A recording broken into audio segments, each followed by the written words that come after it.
بسم اللہ الرحمن الرحیم اللہم صلی وسلم وبارک علی حبیبک سیدنا و شفیعنا و مولانا محمد وعلی آلہ وصحبہ وبارک وسلم۔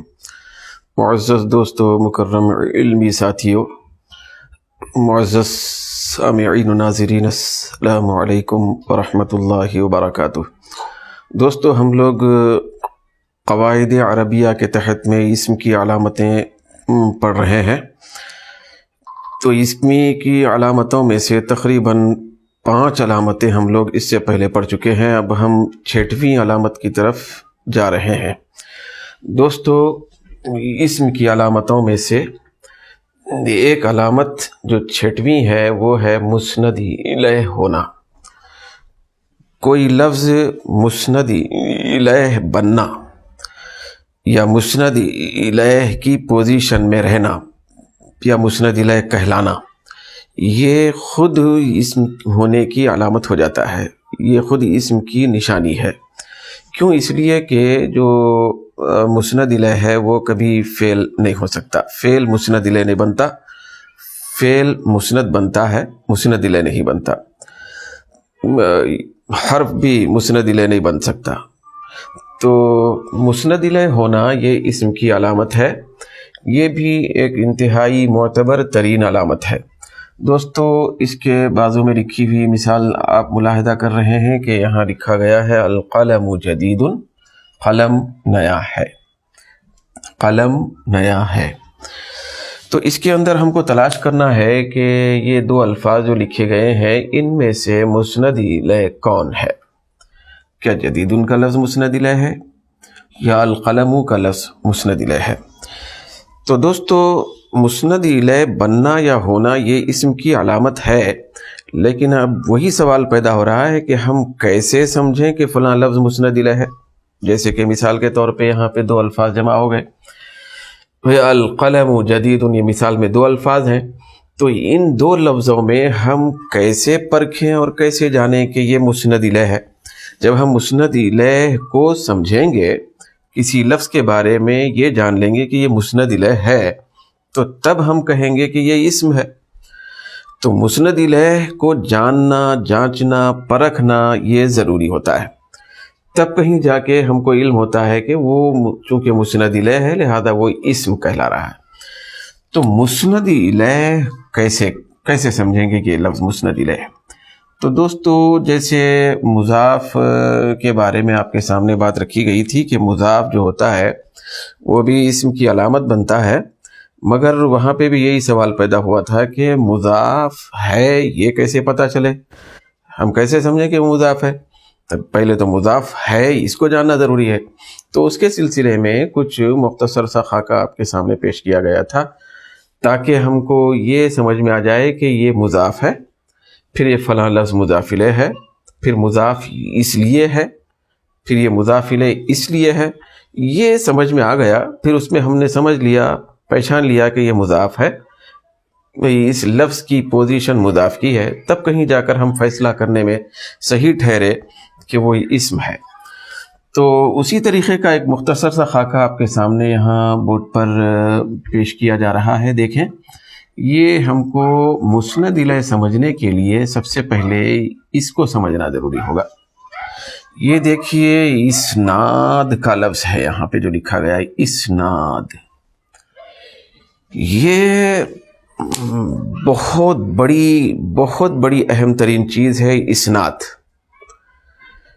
کیونکہ میں ابتدائی گفتگو میں ہی آپ سے عرض کیا ہوں کہ کوئی بھی یہ جو قواعد عربیہ ہیں، عربی زبان ہے یا کوئی بھی زبان ہے، تو اس کے اندر مقصد اور مقصود وہ جملہ ہوتا ہے، جملہ، کلام اور جملہ، یہ مقصود ہوتا ہے، نہ کہ تنہا الفاظ کا ذکر کرنا یا غیر مفید مرکبات کو ذکر کرنا، یہ مقصد نہیں ہوتا۔ تو مقصد کلام ہونا ہے، مقصد جملہ ہونا ہے، مقصد بات پوری ہونا ہے۔ تو مقصدی اعتبار سے جب دیکھا جائے تو یہ بہت بڑی اہم ترین چیز ہم پڑھ رہے ہیں۔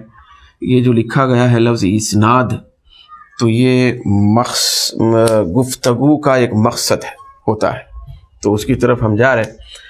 تو اسناد کہتے کس کو ہیں، اس کو پہلے جاننا ضروری ہے دوستو۔ یہاں دیکھیں، یہ اسناد کی تعریف میں باضابطہ یہاں پہ آپ کے سامنے لکھ رہا ہوں، کیونکہ یہ قابل نظر انداز چیز نہیں ہے، سب کچھ یہی ہے۔ یہ پوری جتنی ہر قسم کی گفتگو کا یہ بالکل جو ہے نا اہم ترین حصہ ہے، ریڑھ کی ہڈی ہے۔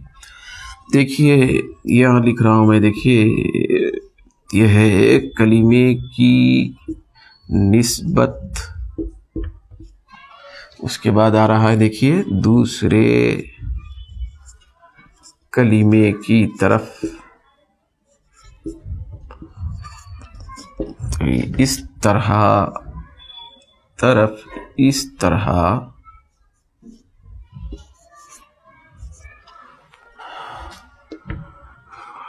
کرنا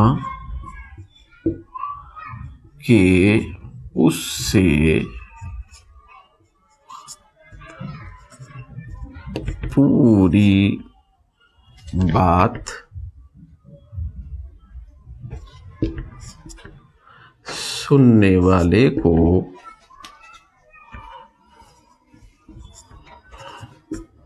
یہ ہے سمجھ میں آئے۔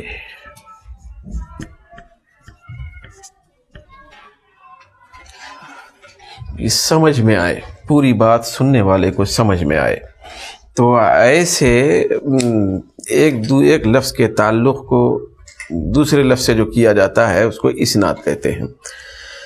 تو اضافت کے ضمن میں آپ کے سامنے یہ بات رکھی گئی تھی کہ اس کے اندر بھی ایک لفظ کا تعلق اور اس کی نسبت دوسرے لفظ سے کی جاتی ہے، اس کی نسبت دوسرے لفظ کی طرف کر دی جاتی ہے، تعلق پیدا کیا جاتا ہے،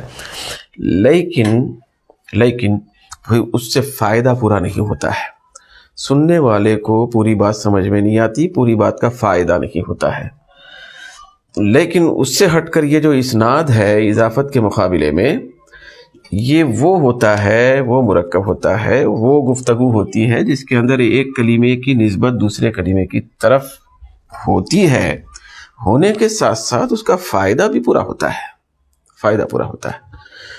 تو مطلب اضافت میں اور اسناد میں بس اتنا سا فرق ہے کہ اضافت میں بھی ایک کلمے کی نسبت دوسرے کلمے کی طرف کی جاتی ہے، مگر فائدہ سننے والے کو پورا نہیں ہوتا۔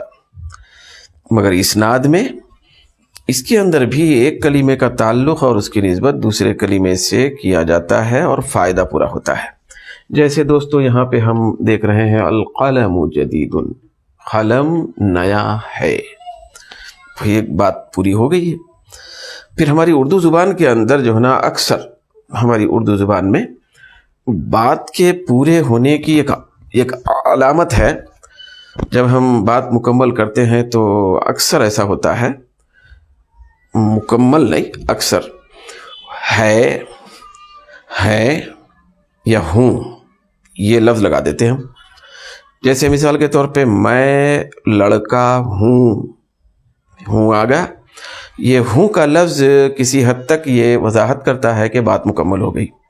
پھر اسی طریقے سے دوستو فرید بیٹھا ہوا ہے، بات پوری ہونے کی علامت ہے اردو کے اعتبار سے۔ پھر اسی طریقے سے مسلمان نیک ہیں، تو ہیں آ گیا، ہے ہوں ہے، یہ الفاظ ہماری اردو زبان میں اکثر یہ بات کے مکمل ہونے کی طرف نشاندہی کرتے ہیں۔ تو یہاں پہ دیکھیے اس کا ترجمہ جو ہو رہا ہے القلم جدید کا ترجمہ ہو رہا ہے، قلم نیا ہے۔ اس کے اندر یہ جو جدید ہے نا، نیا ہونا، نئے ہونے والا لفظ، نئے کے معنی رکھنے والا لفظ، تو اس کی نسبت اور اس کا تعلق قلم سے قائم کیا جا رہا ہے کہ قلم نیا ہے۔ کون نیا ہے؟ قلم کیا ہے؟ نیا ہے۔ ایک دوسرے کے درمیان میں تعلق پیدا ہو رہا ہے۔ تو تعلق پیدا ہونے کے ساتھ ساتھ یہاں پہ بات مکمل ہو رہی ہے، بات کا فائدہ ہو رہا ہے، تبھی تو ہم ترجمہ کر رہے ہیں قلم نیا ہے کہہ کر۔ تو اس میں سے جس لفظ، جس کلمے کی نسبت، جس کلمے کے ذریعے نسبت کی جاتی ہے، جیسے کہ نیا جو لفظ ہے یہاں جدید، تو اس کے ذریعے سے قلم کی طرف نسبت کی جا رہی ہے، تو جس کلمے کے ذریعے یا جس کی نسبت کی جاتی ہے اس کو مسند کہتے ہیں۔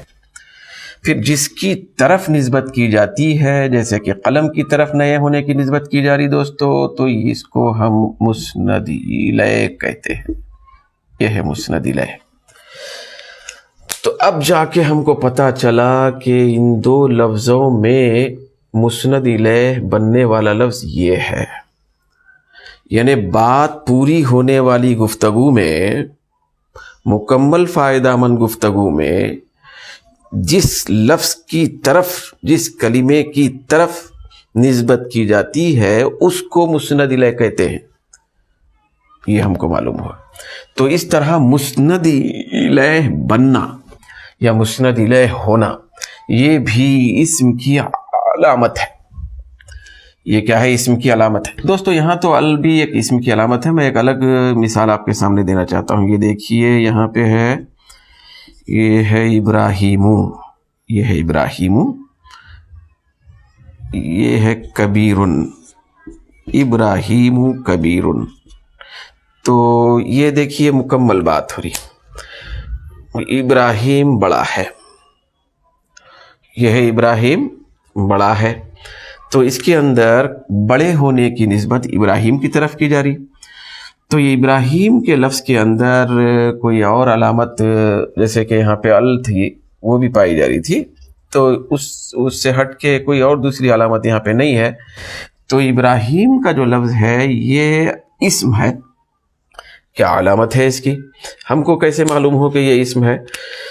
تو اس کو اسم کہہ کر اسم ہم اس لیے سمجھ رہے ہیں کیونکہ یہ مسند الیہ ہے۔ یہ دیکھیے مسند الیہ، کیونکہ بڑے ہونے کی نسبت، کبیرن کی نسبت ابراہیم کی طرف کی جا رہی کہ ابراہیم بڑا ہے، تو لہذا یہ مسند الیہ بن رہا ہے کیونکہ اس کی طرف نسبت کی جا رہی ہے، لہذا یہ ہو گیا ہے اسم۔ مطلب معلوم ہوا ہے ہم کو کہ یہ اسم ہے۔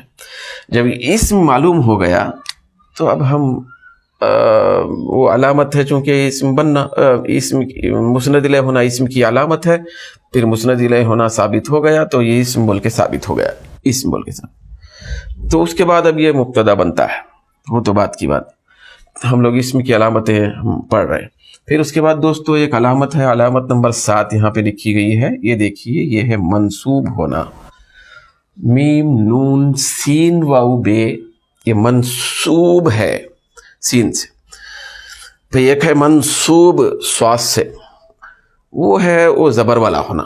نصب چونکہ زبر کو کہتے ہیں تو زبر والا ہونا مراد ہے۔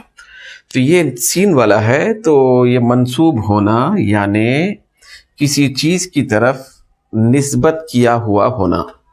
تو یہ نسبت نہیں ہوتی دوستو، وہ الگ ہے۔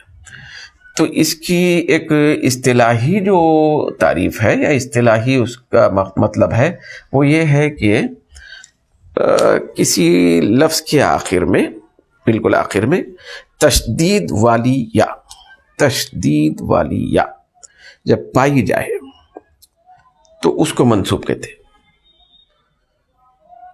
جب منصوب بن گیا تو وہ بھئی اسم ہونا ثابت ہوگا۔ منصوب بننا، منصوب ہونا، یہ بھی اسم کی علامت ہے۔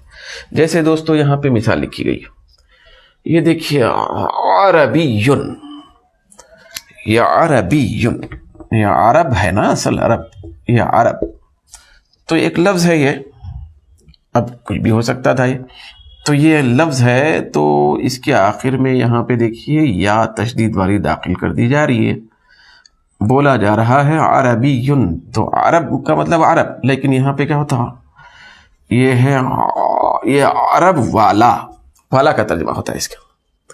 پھر اسی طریقے سے دوستو یہ حیدرآباد ہے ہمارا شہر، تو حیدرآباد کے بعد آخر میں تشدید والی یا داخل کر دی گئی ہے، حیدرآبادیٌ کہا جا رہا ہے۔ تو حیدرآبادیٌ، یہ جو حیدرآبادیٌ ہے، یہ اس کے آخر میں تشدید والی یا آ گئی ہے، تو اب یہ حیدرآباد کا جو لفظ ہے یہ اسم ہونا ثابت ہو گیا۔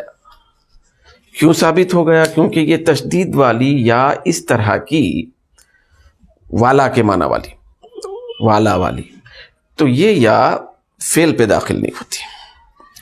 پھر اسی طریقے سے یہ دیکھیے یا فعل پہ داخل نہیں ہوتی. جیسا فعل مسند الیہ نہیں بنتا، ٹھیک اسی طریقے سے فعل منصوب بھی نہیں بنتا. منصوب سین والا منصوب نہیں بنتا. تو یعنی حیدرآبادی، مکی، ہندی، پاکستانی، بھیا عربی، مدنی، یہ جتنے مدنی، مدینے والا، مکی، مکے والا، تو اس طرح جو بھی ہے، تو یا والے تشدید والی جو یا ہوتی ہے وہ رکھنے والے جو الفاظ ہوتے ہیں آخر میں، تو وہ منصوب کہلاتے ہیں. اور یہ اس طرح تشدید والی یا اس طرح نسبت والی یہاں پہ آ جانا، کسی لفظ کے آخر میں آ جانا، وہ اسم کی علامت ہوتی ہے.